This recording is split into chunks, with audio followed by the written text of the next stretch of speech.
Bonjour à tous, ici Adrien. Aujourd'hui on est le lundi 22 novembre 2021 et dans cette vidéo nous allons parler de l'hyperviseur libre Proxmox qui est arrivé en version 7.1 il y a quelques jours. Oui, c'était le 17 novembre.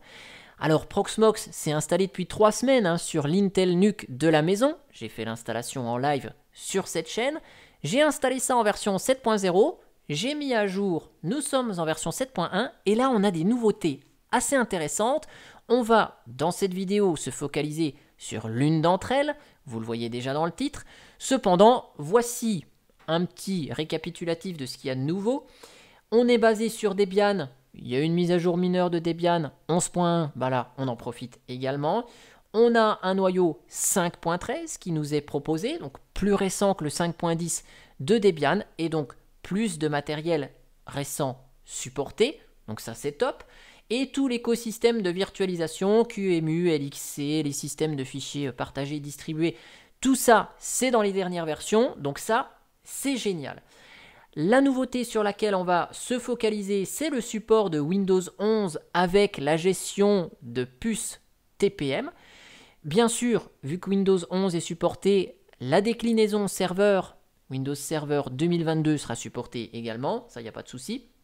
Dans les nouveautés, donc elles sont toutes ici. Je vous mettrai le lien dans le descriptif de cette vidéo. Vous pourrez lire en détail, mais vous voyez, il y a des conteneurs supplémentaires. Fedora 35, Ubuntu 21.10, d'autres tels que Alma Linux par exemple font leur apparition. Donc ça c'est génial. Des améliorations sur la double authentification. Bon, tout ça, je vous laisserai lire si vous êtes intéressé. Et puis, il y a des améliorations qui ont été fournies ici. Je vous laisserai lire tout ça si ça vous intéresse dans les détails. Nous, on va se focaliser sur la gestion de Windows 11 directement dans Proxmox 7.1. Donc mon système, il est à jour, vous voyez, PVE Manager 7.1, Virtual Environment 7.1. Juste, on a encore le noyau 5.11 puisque je n'ai pas redémarré l'hyperviseur entre-temps. Mais c'est pas grave, on peut prendre toutes les nouveautés que je vous ai citées à l'exception du noyau. Donc ce qu'on va faire, on va créer une nouvelle machine virtuelle. Je vais l'appeler 903 test W11. Donc là, next. La machine virtuelle, je lui charge le DVD de Windows 11. Je lui dis Microsoft Windows, version 11 2022. Ok. Quand on choisit ça, vous voyez, les cases, elles sont en rouge. Ici, c'est préparamétré avec de l'UEFI, puisque c'est obligatoire. J'ajoute un stockage UEFI ici. La puce TPM, donc je vais mettre le stockage de cette puce virtuelle TPM sur LVM2. Version, vous voyez, on peut choisir puce TPM version 2 ou version 1.2. Donc là, je vais bien laisser version 2.0. OK.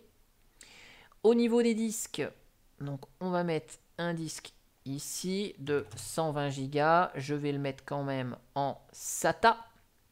Émulation SSD, discard, hop, je lui mets du cache, très bien. Ici, 4 CPU, 4 cœurs. Je vais mettre 4 Go de RAM, next. Le réseau sur le réseau de la maison, parfait. Et juste avant de démarrer la machine Windows 11, on va faire un truc. On va ajouter ici un périphérique audio. Comme ça on aura du son. Et puis surtout, je vais utiliser cette machine virtuelle après pour faire quelques tests. Regardez comment fonctionne Windows 11. Je me mets un affichage avec 128 mégas de mémoire vidéo, Spice. Hop là. Je démarre la machine. Tchac. OK. Et nous voici sur la machine virtuelle. Donc, on démarre sur le DVD de Windows 11. On va procéder à l'installation. Donc, bien sûr, je n'ai pas de clé de Windows 11, donc on fera l'install sans clé. Tchac, installer maintenant.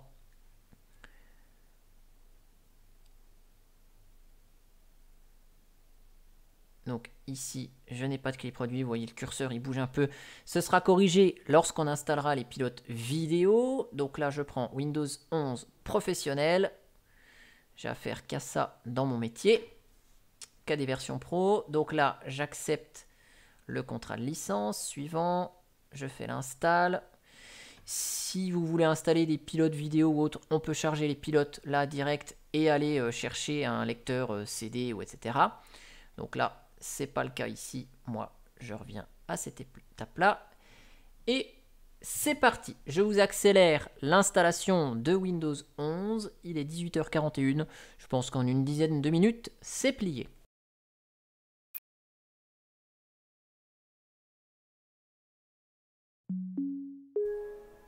Et voilà. Donc on a du son dans notre Windows 11. On arrive à l'assistant de premier démarrage. Donc oui. Ah oui. Je vais juste couper la carte réseau. Comme ça m'évitera d'utiliser un compte Microsoft. Hop là, voilà. Petite astuce si vous ne connaissez pas ça.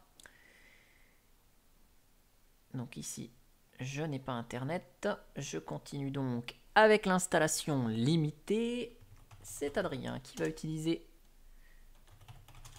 ce PC. Hop. Voilà. Question de sécurité, on a compris. Hop. Donc ici, on va répondre aux questions. Ok. Accepter. Non.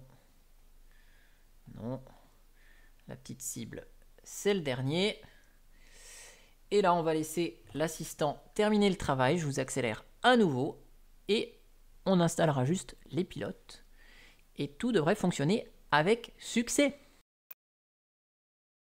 Et nickel, nous voici sur Windows 11. Alors, je vais juste reconnecter la carte réseau. Ok, hop là, voilà. Cette fois-ci, on a du réseau, nickel. Donc là, c'est fonctionnel. Bien sûr, on va installer les pilotes. Donc là, ici, je vais charger l'image où j'ai mis tous les pilotes pour les machines QEMU KVM. Vous entendez le son. Donc ça fonctionne. Là, on va aller installer l'exécutable qui installe tout. Tac, I agree. Donc là, on va avoir les pilotes pour gérer correctement les disques, les interfaces, vous voyez tout ça là. Donc tout ce qui va être connexion, le ballooning, voilà, pour avoir la mémoire, bien gérer le réseau. Mais moi, ce qui m'intéresse vraiment le plus, c'est l'affichage. Hop, donc on fait confiance à Red Hat.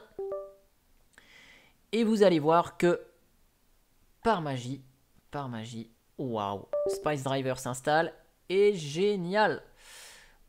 On a un système net en plein écran, presse-papier partagé, enfin tout ça, ça fonctionne. Ici, donc dans les paramètres, on va pouvoir aller mettre à jour notre système. Hop là, Windows Update. On va pouvoir rechercher les mises à jour. Donc juste quand Windows n'est pas activé, avec Windows 11, c'est comme Windows 10, c'est exactement la même chose.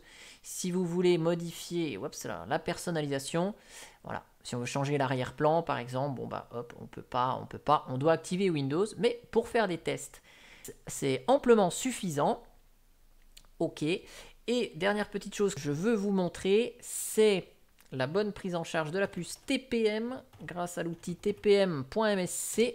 Ok, donc ça nous lance la console qui nous permet d'avoir des informations sur la plateforme sécurisée TPM. Et là, on voit bien que la puce est détectée, elle est prête à être utilisée et elle est en version 2.0. Donc tout est fonctionnel sur Proxmox 7.1 et donc la nouveauté introduite dans Proxmox est parfaitement fonctionnelle. Donc si vous avez un serveur Proxmox à votre disposition, vous pouvez tester Windows 11.